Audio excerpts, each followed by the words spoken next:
What's up, folks? Let's chat about prompt engineering basics. So let's start with what is prompt engineering? Well, prompt engineering refers to the process of designing and refining the way we ask questions or give commands to a language model like ChatGPT. And it may sound technical, but it's actually quite simple. Prompt engineering is the skill of talking to an AI in order to get it to do exactly what you want. Now, this is very important to understand as we are learning how to use ChatGPT. The quality of our prompts will directly impact the quality of the AI's output. It then goes without saying that prompt engineering is a crucial skill to develop in order for you to get the most out of AI chatbots like ChatGPT. But what exactly makes a good prompt? Well, a good prompt has a few key ingredients. Number one, clarity. A prompt should be clear and precise. The clearer and more specific your language, the more likely the model will understand and produce a relevant response. So make sure you use direct and consistent language to avoid ambiguity. Structure your prompts as if you are addressing someone unfamiliar with the topic. Avoid shifting topics abruptly, using different terms for the same concept, or using incorrect vocabulary. Each prompt should have a defined objective. Number two, specificity. The number one reason many beginners don't immediately recognize the potential of AI models like ChatGPT is that their initial prompts are too vague. These beginners often begin by asking generic questions like, "Hey, how are you today?" or "Can you write me a blog post about XYZ?" And they receive unspecific answers. And unfortunately, for many people, these first experiences mark the end of their exploration. They've tried it, weren't impressed, and they moved on. Don't fall into this trap. If you seek a particular type of response, ensure your prompt is specific. For instance, while "tell me about dogs" is a broad query, "what training methods effectively teach dogs basic obedience commands" is a much more precise one and will get you a more specific answer. All right, moving on to number three, context. There are various methods to provide context to ChatGPT in your prompts. And in general, the more context you give, the better. Here are two common techniques. Number one, role-playing prompts. Role-playing prompts provide a framework for ChatGPT to act as a specific character, profession, or persona in its responses. By defining the persona for ChatGPT, users can receive answers framed in the context of that role, allowing for more specialized responses. Now, here are a few examples of act as prompts. For example, professions. Act as a doctor and explain the symptoms of the common cold. Pretend you're a historian. Describe the fall of the Roman Empire in bullet points. So that's profession. You could also act as fictional or non-fictional characters. Imagine you are 50 Cent, the rapper. How would you describe the fall of the Roman Empire in a song? Speak as if you are Yoda from Star Wars. Give some advice to Julius Caesar so he doesn't get killed. You can also ask ChatGPT to impersonate more abstract concepts like pretend to be the internet. How do you feel about your impact on society? Act as if you are the concept of time. Describe your relationship with humans. So as you can see, these roles are much more abstract or conceptual, but they will provide a different type of answer. Now, the second method to give context to ChatGPT is by providing examples. Another popular technique to improve your prompts is to show ChatGPT the way with the use of one or several relevant examples. And you might have heard the terms zero-shot learning or zero-shot prompting or even few-shot prompting. Let me explain what they mean. Let's start with zero-shot learning. This is when you give the model a task without providing any examples. You are essentially hoping the model understands the task based purely on its pre-existing knowledge and the prompt you've given. Then we have one-shot learning. You provide a single example to guide the model, and this can help provide context or demonstrate the kind of answers you are seeking. And finally, we have few-shot learning, and this involves giving multiple examples to the model to guide its response. By providing several examples, you are aiming to give a clearer picture of the type of response or format you are expecting. All right, folks, We have covered a lot of ground in this lecture. In addition to being clear, specific, and providing context when prompting, also consider these two best practices. Number one, work in steps. Break bigger tasks down into smaller chunks or steps, just as you would with a human. Don't overload ChatGPT by asking everything all at once. And best practice number two, iterate and improve. Refine, rework, and iterate on your prompts to progressively improve ChatGPT's outcomes. The AI will learn and adjust the shots based on your input. So give it some feedback, plenty of it. Steer it in the right direction by iterating. And don't worry guys, I'll show you exactly how to do that later in the course. In conclusion, I would say that prompt engineering is key in productive conversation with AI like ChatGPT. Focus on clear goals, thoughtful prompting, and refinement through iteration. Up next, we'll dive deeper into specific strategies for writing better prompts.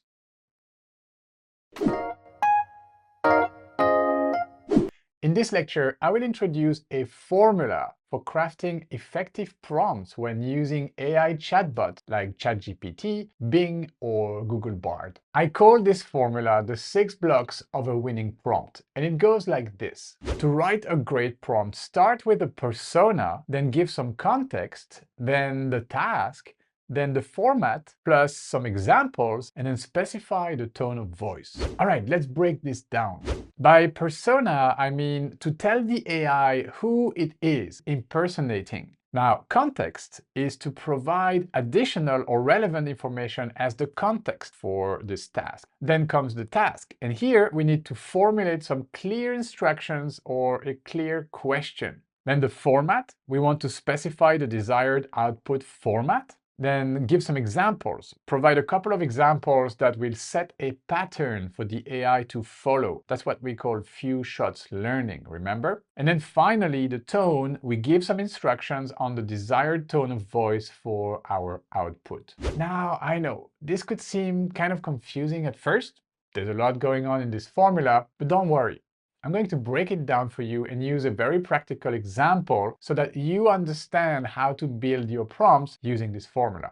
Let's say we are searching for a new job and we would love to land some interviews for a content marketing role with top tech companies. Now, that will be our use case for the rest of the lecture. We want to work for a big tech company, start making big bucks. All right then, let's start crafting our prompt using the formula. The first step is to assign ChatGPT a role, asking it to act as the person who is actually searching for that new job. So let's start building our prompt, and we could start by writing something like this. You are a content marketing expert with 3 years of relevant experience. Your goal is to land a new job at a top tech company. Then you want to provide ChatGPT with some additional context about your job search. So basically, we want to set the scene so that it understands what we are asking for. Instead of saying, make me a CV, provide some context on what job you are applying for, what skills you have, what kind of experience you've accumulated.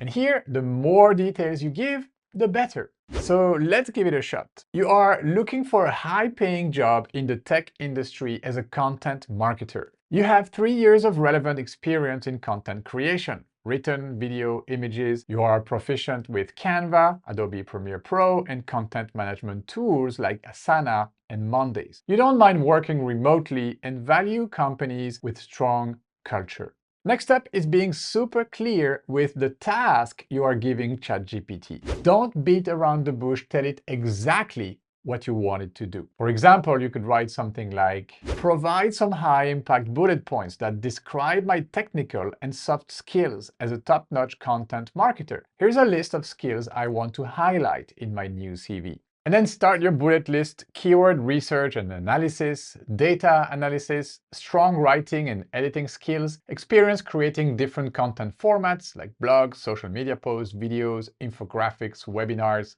And then back to the formula, we want to follow up with some instructions on the format you would like to receive this information into. Format these bullet points with my skills by using the following formula. I did what?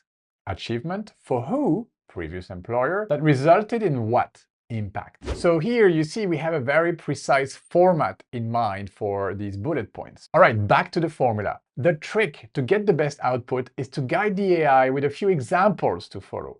So feed it with a few bullet points written in that exact same format you are asking for that a top-notch content marketer might have. Remember, that's what we call few shots learning. We provide a few relevant examples. So here you could write something like, follow the same format and style when you provide some examples of skills for my CV. And then you would paste your 3 examples of skills written in that exact format. So here I have SEO optimization, email marketing and campaign creation, and then leadership skills. And each of them are being written in that exact format that I mentioned before. Now, these examples will help ChatGPT understand the pattern you would like it to follow while generating your output. And finally, this is the last ingredient of our formula, be specific on the tone you'd like ChatGPT to use while formulating your outcome. So let me show you an example. Here is an appropriate tone to apply for a marketing role at a tech company. Please use this tone. And then I pasted all of these guidelines. Confident but not arrogant. You want to emphasize your skills and achievements without sounding boastful. Use active language to demonstrate expertise. Then I have some more. Concise and scannable. Professional but approachable. Tailored to the role. Selectively informal. And then forward thinking. And for those of you who wondered, how did I get such a detailed description of my tone of voice? Well, I simply ask something like this. What would be an appropriate tone for writing a CV to apply for a marketing job in a tech company? Now, if I run this prompt, I will have a different list of tone of voice, but something very similar to what I just showed you. And you will notice that this is not the exact same outcome as the one I used in my example. That's because ChatGPT will generate a slightly different outcome every single time, but these are pretty close. And that's the basics of structuring your prompts, folks. Now, let's do one more thing before we wrap up this lecture. Let's see what outcome ChatGPT would generate once we've put all of the ingredients of the formula together in one single prompt. So that's exactly what I've done here. I've pasted all of the 6 ingredients of the formula, aka the persona, the context, the task, the format, the examples, and then some guidelines about the tone of voice. And then I ran the prompt, and there you go. ChatGPT started to generate these bullet points in the exact format that I asked it for. So there we go. We have keyword research and analysis, data analysis, writing and editing expertise, blog content development, social media content strategy, video content production, infographic design, webinar coordination. And you will see that each of these bullet points is using the exact format. So let's take one, for example, social media content creation. So strategize and deployed targeted social media content for AppSpace. So that is the I did what? Strategize and deployed targeted social media content. For who would be for AppSpace. And then the resulting in what, the impact, would be boosting user engagement rates by 45% and garnering an average of 1,000 new followers monthly. So again, the format has been respected, task has been conducted perfectly by ChatGPT. Now, I know this might seem like a lot at first, especially if you're a beginner. But once you get the hang of using the 6-block formula for building your prompts, I guarantee you will get the best outcomes from ChatGPT. Also, keep in mind that this is the ideal structure of a prompt. This is the complete anatomy of a prompt. And I also know very well that either me nor you will be using this entire formula, aka the 6 different ingredients, every time we need to prompt ChatGPT. It's just not possible. With this lecture, I just wanted to show you what a deep prompt looks like. The prompts that consistently get the best outcomes. So go ahead, give it a shot, try it with your own example, because really, that's the only way to learn. Go out there, use the formula, and prompt like a boss.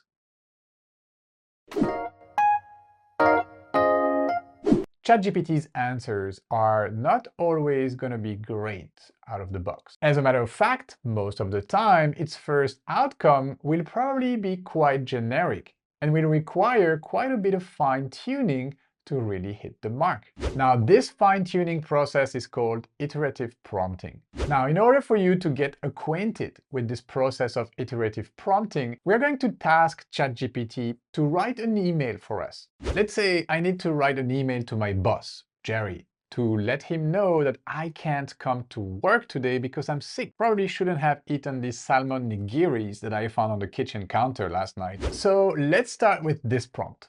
I don't feel well today, probably because I ate some bad sushi last night. Write an email to my boss, Jerry, and let him know I can't come to work today. And this is the email ChatGPT generated based on that prompt. Subject: unable to come to work today, feeling unwell. Dear Jerry, I hope this email finds you well. I regret to inform you that I won't be able to come to work today due to an unexpected health issue. Unfortunately, I'm feeling quite unwell, likely due to a case of food poisoning from some sushi I had last night. I understand the importance of my responsibilities at work, and I sincerely apologize for any inconvenience my absence might cause to the team. I will make sure to complete any urgent task remotely if possible, and I'm also willing to assist in coordinating with my colleagues to ensure a smooth workflow during my absence. I'll be in touch throughout the day via email or phone, as I hope to recover quickly and get back to work as soon as possible. If there are any critical matters that require my immediate attention, please don't hesitate to reach out to me. Thank you for your understanding and consideration. I'll keep you updated on my progress and let you know as soon as I'm able to return to the office. Best regard.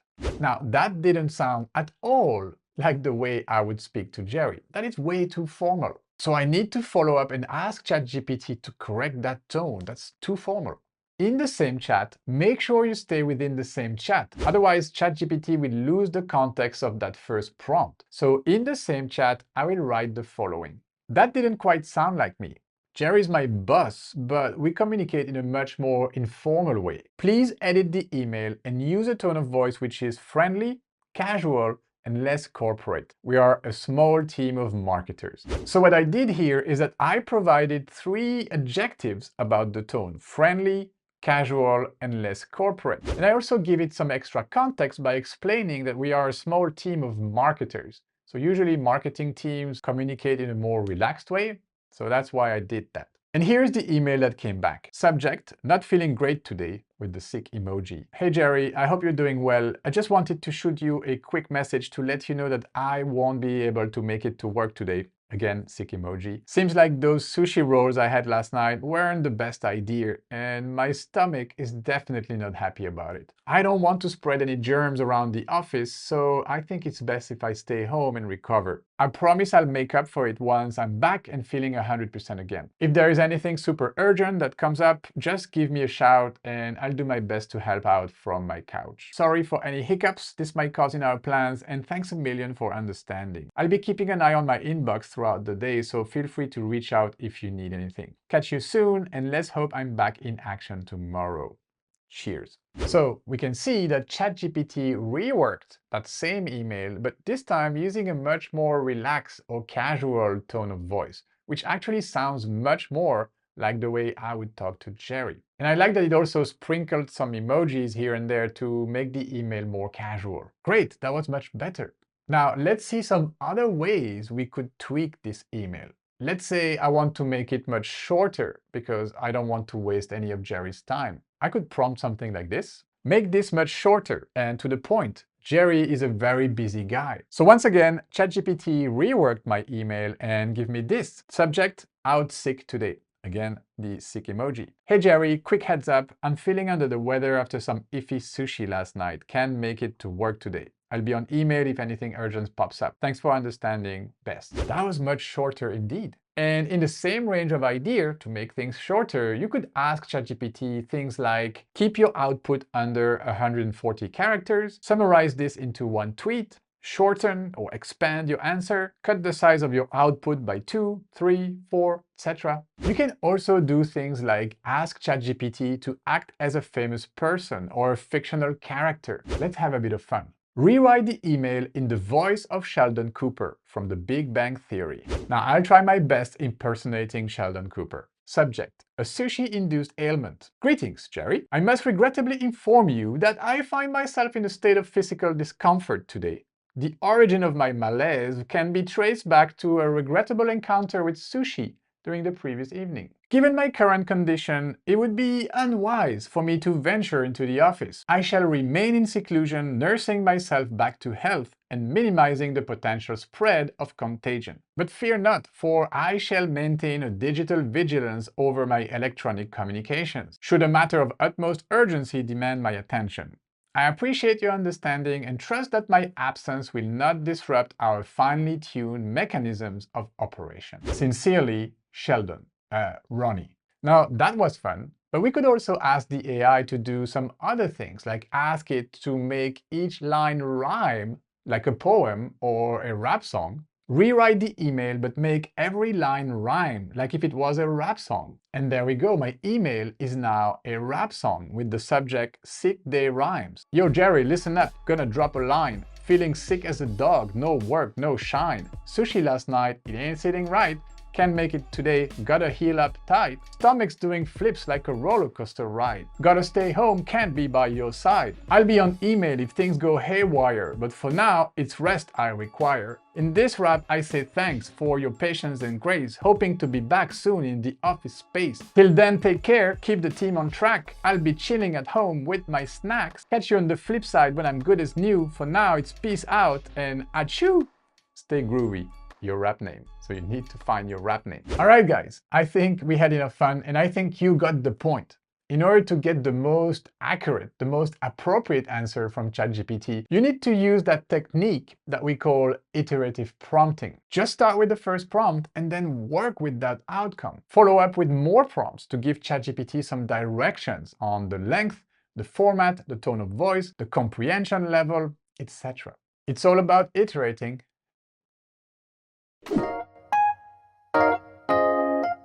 Engaging with an AI is like sculpting clay. It's malleable and you shape it with your inputs. In the previous lecture, we learned that when talking to an AI chatbot, you shouldn't stop at just typing a basic prompt. Your initial prompt sets the foundation, but it's the follow-up prompts with instructions for refinement and clarification that will help you tailor the AI's response to your exact needs. So let's dive deeper into that. In this lecture, I will introduce you to some useful follow-up prompts that will allow you to have better control over aspects like tone, length, format, perspective, and more. Because just as clay can be molded, ChatGPT's answers can be shaped into the perfect custom piece that will fit your project. So let's have a look at these prompts. I have broken them down into categories. So first category of follow-up prompts is tone of voice. And for that, you can use prompts like answer in a humorous tone, or provide a formal explanation. Can you say that in a more casual way? How would you explain this if you were an enthusiastic coach and your team is losing at halftime? Next, we have some follow-up prompts to modify the length of the outcome. Prompts like, can you condense that into one sentence? Expand on your previous answer. Give me a detailed explanation. Summarize this in a tweet-length response. Give me the 5 main takeaways of this blog post. Keep your output below 50 characters. Then we have a series of follow-up prompts that will influence the language complexity. Prompts like, explain this using simple language, or use technical terminology in your answer.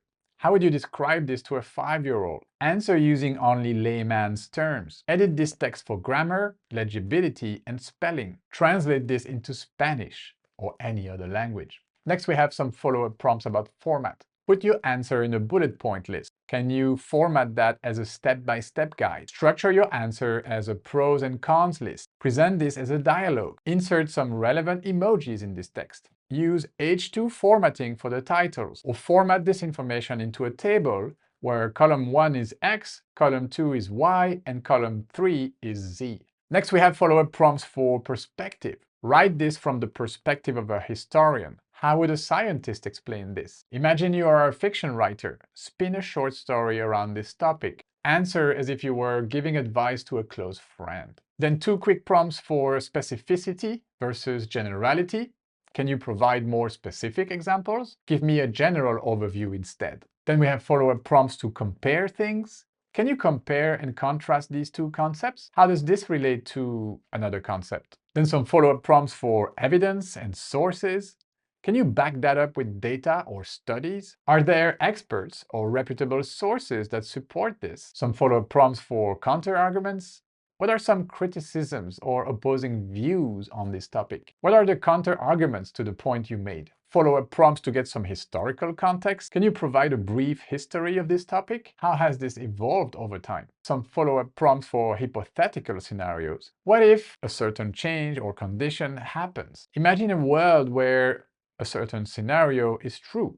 How would this information fit? Then we have follow-up prompts for causality, like why did this happen? What are the potential consequences of this? Applications. How can this knowledge be applied in real life? Provide practical steps or tips based on this. Suggest a daily practice that would help me integrate insert your positive behavior into my life. Now this one is really powerful. Some follow-up meta prompts. Can you question or critique your previous answer? Why did you provide that response? Explain your reasoning step by step. Now, this one is a very popular one, like to ask ChatGPT to explain step by step. It will kind of justify every single decision it makes. And then finally, some follow-up prompts for aesthetic and creativity.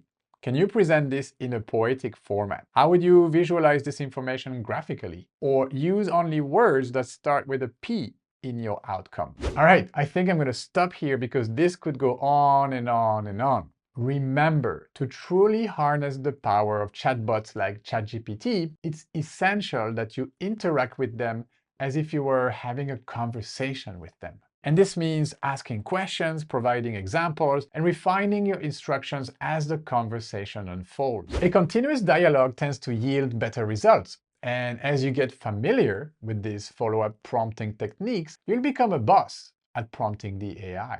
And folks, to make your lives easier, I've gathered all the prompts I covered in this lecture into a Canva document. So make sure to download it for your convenience.